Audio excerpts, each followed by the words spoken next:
বুঢ়ী মানুহগৰাকী কাম কৰিবলৈ দিছে? মানুহবোৰ অন্ধ নেকি বাৰু? তেওঁৰ নাতি পুতি ল'ৰা ছোৱালী কোনো নাই নেকি বাৰু? তেওঁক কোনে বাধ্য কৰাইছে বাৰু? হয়তো তেনেকৈ কিবা এটা আপোনালোকে ভাবিছে চাগে। ভুলকৈ নাভাবিব, সেইগৰাকী মোৰ আইতা, মোৰ মাৰ মাক হয়। বহুত দিনৰ মূৰত আমাৰ ঘৰলৈ ফুৰিবলৈ আহিছিলে।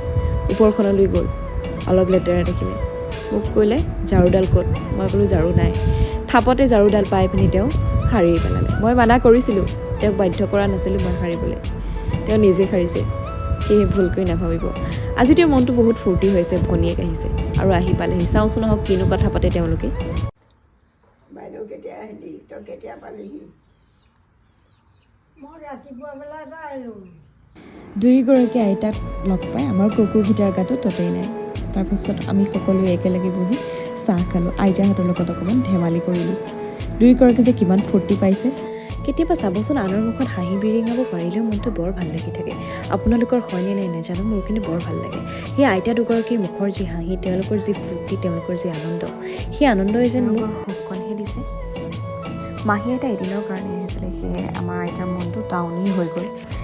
ইমান যে ফুচুলাইছে, ইমান যে এইকেইদিন যত্ন, আইতা নাযাবৰ কাৰণে বহুত ফুচুলাইছে। চাওকচোন আহক কেনেকৈ ফুচুলালে আমাৰ আইতা।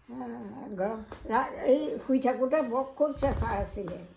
থাকচোন, ল'ৰাই মাতিলেও দুদিন আৰু থাকচোন, থাকিলে মনটো ভাল লাগিব, মনটো ভাল লাগিব। শেষত গৈ সৰু আইতা মান্তি হ'ল আৰু যেনে তেনে দুদিন থাকিলে। ইয়াত থকাৰ পিছতে দুদিনৰ পিছতে তেওঁ যাবলৈ ওলালে। সেই দুদিন দুৰাতি যে থাকিলে, কিমান যে আনন্দ পালে তেওঁলোকে। আৰু এতিয়া যোৱাৰ পৰ্ব, সেয়ে সেৱা এভাগ কৰিবলৈ লৈছে। এ ব্ৰহ্মাদি কৰি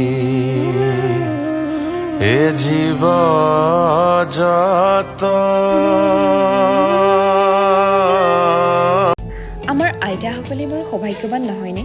যি সময়ছোৱাত নিজ সন্তানে নিজ পিতৃ মাতৃক বৃদ্ধাশ্ৰমত পেলাই থৈ আহিছে, সেই সময়ছোৱাতে আমাৰ আইতাসকলে আকৌ নিজৰ ঘৰখনতে থাকি নিজৰ বাই ভনীক লগ পাইছে, লাগিলে বহু বছৰৰ মূৰতেই হওক।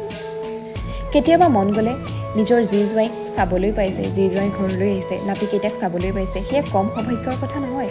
এই ৯৮ বছৰ বয়সতো আমি তেওঁলোকক চাবলৈ পাইছোঁ। মাহী আইতা গ'লগৈ, মা দেউতা আৰু আইতাই থ'বলৈ গৈছে। ভিডিঅ'টো স্মৃতি হিচাপে ৰাখি থ'ব।